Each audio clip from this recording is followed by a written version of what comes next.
صلی اللہ علیہ وآلہ وسلم کئی بار صحابہ کے گھر جاتے تو حضور کی آمد کی خوشی پر بکرا ذبح کرتے اور گوشت بھون کر آقا کی بارگاہ میں پیش کرتے۔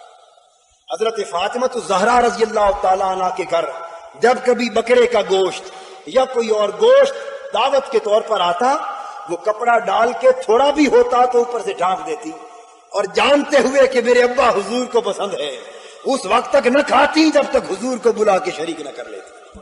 ایک روز تھوڑا سا گوشت کا سالن آیا، پیالے پر کپڑا ڈال دیا، حضور کو بلایا، معلوم تھا کہ ہے تو تھوڑا لیکن چلو جتنا بھی ہے مل کر کھائیں گے۔ جب حضور تشریف لے آئے حضرت فاطمہ الزہرا رضی اللہ تعالیٰ عنہ کی دعوت پر، فرمایا اب اس کپڑے کو ہٹاؤ۔ جب کپڑا ہٹایا تو وہ پیالہ اور برتن گوشت کے سالن سے لبریز تھا، وہ دنگ رہ گئی۔ حضور نے فرمایا فاطمہ حیران کیوں ہے، یہ کہاں سے آیا؟ عرض کرنے لگی ابا جان پہلے تو شاید کوئی اور جگہ بتاتی لیکن اب اللہ کی طرف سے آیا، ہوا من عند اللہ، یہ اللہ کی طرف سے آیا۔ حضور مسکرا دیے، فرمانے لگے فاطمہ میری بیٹی فاطمہ کو اللہ نے مریم جیسا بنایا، مریم جیسا بنایا ہے کہ اپنی طرف سے غذائیں اور خوراکیں بیچتا۔ گوشت تناول فرمایا، پھر گوشت کے سالن کے حضور نے دو اور طریقے بھی پسند فرمائے، ایک کو قدید کہتے ہیں اور ایک کو سرید۔ قدید کا طریقہ یہ تھا کہ گوشت کو خشک فرما لیتے، اور خشک جب ہو جاتا تو جب سالن بنانے کی نوبت آتی تو اسے پانی میں بھگو کے پھر سالن بناتے اور اس سے کھانا تناول فرماتے۔ اور سرید بھی حضور نے پسند کیا، وہ یہ تھا کہ گوشت کا سالن تیار ہوتا، اس میں جو کی روٹی یا گندم کی روٹی چھوٹے چھوٹے ٹکڑے کر کے ڈال دیے جاتے اور کچھ دیر وہ سالن پڑا رہتا۔ جب وہ روٹی جو کی یا گندم کی اس میں گھل جاتی تو جو چیز تیار ہوتی اسے سرید کہتے، اور اس سرید کو اتنا پسند فرماتے کہ فرمایا کہ عائشہ کو باقی عورتوں پر وہی فضیلت ہے جو میرے نزدیک سرید کو باقی سب کھانوں پر فضیلت ہے، اس قدر پسند فرماتے۔ یہ باتیں اس لیے بھی عرض کر رہا ہوں کہ ان میں سے کچھ کھانے بہت آسان بھی ہیں، آپ چاہیں تو بڑی آسانی سے بنا سکتے ہیں، اگر اسی خیال سے بنا کے کھائیں تو واللہ عالم اسی بات پر حضور کی روح طیبہ خوش ہو جائے کہ اور اعمال ان گناہگاروں کے پلے نہ سہی، یہ میرے کھانے کو پسند کر کے اسی مناسبت سے کھا رہے ہیں، کسی عمل سے بھی حضور خوش ہو جائیں تو ہماری دنیا سنور گئی۔ حضور نبی اکرم صلی اللہ علیہ وآلہ وسلم نے گوشت کے علاوہ سبزیاں بھی پسند کی، اور کھانے میں ایک معمول یہ بھی تھا کہ جو کچھ حاضر خدمت ہوتا حضور علیہ الصلوۃ والسلام بغیر تکلف کے تناول فرماتے، خصوصی خوراکوں کا اہتمام نہ کرتے، جو پیش خدمت ہوتا تناول فرماتے۔ سبزیوں میں کدو حضور کو بہت پسند تھے صلی اللہ علیہ وسلم، احادیث میں آتا ہے اس قدر پسند تھے کہ جس سالن میں کدو ہوتا حضور اس برتن میں اپنے سامنے سے اپنی انگشت مبارک انگلیاں مبارک ڈال کر کدو کے ٹکڑے تلاش کر کر کے کھاتے تھے۔ حضور تلاش فرما رہے تھے، صحابی نے پوچھا حضور کس چیز کی تلاش کر رہے ہیں برتن میں؟ فرمایا کدو کے ٹکڑوں کو تلاش کر رہا۔ ایک روز صحابی کہتے ہیں حضور کی بارگاہ میں حاضر ہوا، کدو کے چھوٹے چھوٹے ٹکڑے ہو رہے تھے، عرض کی آقا کیا ہو رہا ہے؟ فرمانے لگے ہم اپنا سالن تیار کرنے لگے۔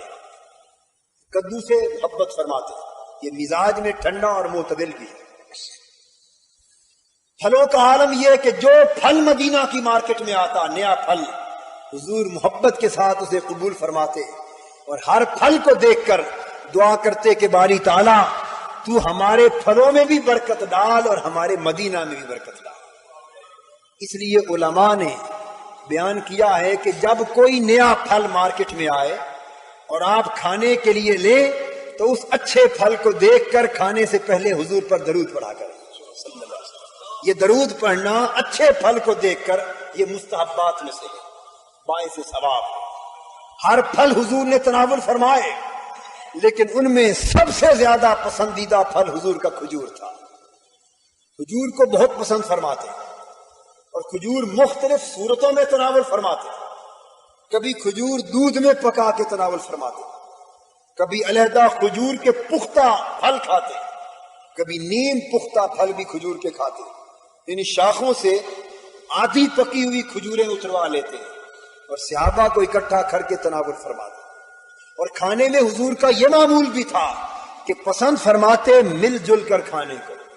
اکیلا کھانے کی بجائے دوسروں کو ساتھ ملا کر اجتماعی طور پر کھانے کو حضور پسند فرماتے. اور کھانے کا پہلا لقمہ کبھی بھی بسم اللہ کے بغیر تناول نہ فرمایا. اور فرمایا جو شخص بسم اللہ کے بغیر کھانا کھاتا ہے اس کے کھانے میں شیطان شریک ہو جاتا ہے. بسم اللہ سے تناول فرماتے. اور فرمایا کہ کھاؤ بھی دائیں ہاتھ سے، پیو بھی دائیں ہاتھ سے، کسی چیز کو دو بھی دائیں ہاتھ سے اور لو بھی دائیں ہاتھ سے. بائیں ہاتھ سے کھانا پینا شیطان کا کام ہے، اور بائیں ہاتھ سے دینا لینا یہ بھی شیطان کا کام ہے، سوائے کسی مجبور شخص کے. ہمارے ہاں میں دیکھتا ہوں یہ فیشن چل پڑا ہے کہ دایاں ہاتھ ٹھیک ہے، محض فیشن کے طور پہ بائیں ہاتھ سے اٹھا کر پانی کا گلاس پی رہے. ارے وہ یہ کام ہے جسے حضور نے شیطانی فعل قرار دیا. نبی اکرم صلی اللہ علیہ وآلہ وسلم کی یہ بھی نفاست اور طہارت کا طریقہ ہے کہ بایاں ہاتھ چونکہ طہارت کے لیے مختص ہے اس لیے کھانے پینے کے لیے ہمیشہ دایاں ہاتھ مختص کیا. اور دائیں ہاتھ میں حضور نے برکت اور یمن بھی بیان فرمایا. پھلوں میں کھجور تناول فرماتے اور کھجور کو مکھن کے ساتھ کھانے کو پسند فرماتے. یہ بھی معمولات میں سے تھا کہ کھجور اور مکھن ملا کر کھاتے. پھر مکھن کے علاوہ حضور نبی اکرم صلی اللہ علیہ وآلہ وسلم کھجور اور ککڑی کو ملا کر کھاتے. ککڑی تر کو کہتے ہیں. تر آپ سمجھتے ہوں گے جب تازہ باریک ککڑی تر آتی تو حضور کھجور اور تر کو ملا کر کھاتے اور فرماتے کہ کھجور کی گرمی کو تر کی سردی سے مارو اور تر کی سردی کو کھجور کی گرمی سے مارو. یہ تصور دیا اعتدال کا کہ خوراک میں بھی اعتدال ہونا چاہیے. زیادہ گرم شے کھاؤ گے تو اس کا بھی نقصان ہوگا، محض سرد شے کھاؤ گے اس کا بھی نقصان ہوگا. دونوں کو ملا کر اعتدال کا تصور سکھاتے. حضور نبی اکرم صلی اللہ علیہ وآلہ وسلم نے خربوزے بھی شوق سے تناول فرمائے. حضور نے تربوز بھی شوق سے تناول فرمائے. اور پھر لطف کی بات یہ ہے کہ تربوز اور کھجور کو بھی ملا کر کھاتے تھے اور خربوزے اور کھجور کو بھی ملا کر کھاتے.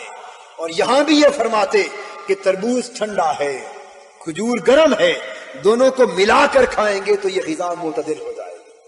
پھر حضور علیہ الصلوۃ والسلام کے معمولات میں سے انگور کھانا بھی تھا. انگور کو جنتی پھل سمجھ کے کھایا. بلکہ ایک مرتبہ حدیث پاک میں ہے کہ حضور علیہ الصلوۃ والسلام کی بارگاہ میں جبرائیل امین حاضر ہوئے. عرض کیا آقا اللہ پاک آپ پر سلام بھیجتے اور اللہ نے حضور کی خدمت میں تحفہ بھیجا ہے. فرمانے لگے جبرائیل وہ کیا تحفہ ہے؟ پیش کیا وہ انگوروں کا خوشہ تھا. یا رسول اللہ اللہ پاک نے جنت کے انگوروں کا خوشہ تناول فرمانے کے لیے بھیجا. حضور نے تناول فرمایا. حدیث پاک میں ہے کہ ایک تو ہے روحانی اعتبار سے اللہ کے ہاں روحانی غذا کھانا، لیکن اللہ پاک کی طرف سے حضور صلی اللہ علیہ وآلہ وسلم سے کی طرف جنت کی خوراک فی الواقع پہنچائی جاتی تھی. حضور نے فرمایا ابھی تو یطعمنی ربی ویسقینی، میں کبھی کبھی رات اس حالت میں بسر کرتا ہوں کہ میرا اللہ مجھے کھانے اور پینے کو بھیجتا، دست قدرت سے مجھے کھلاتا پلاتا ہے. صحابہ نے عرض کیا یا رسول اللہ صلی اللہ علیہ وسلم کبھی جنت کا کھانا آپ کے پاس آیا ہے؟ حضور نے فرمایا ہاں یقیناً کبھی کبھی جنت کا کھانا میرے پاس بھیجا جاتا ہے. حضور آپ تناول فرماتے ہیں؟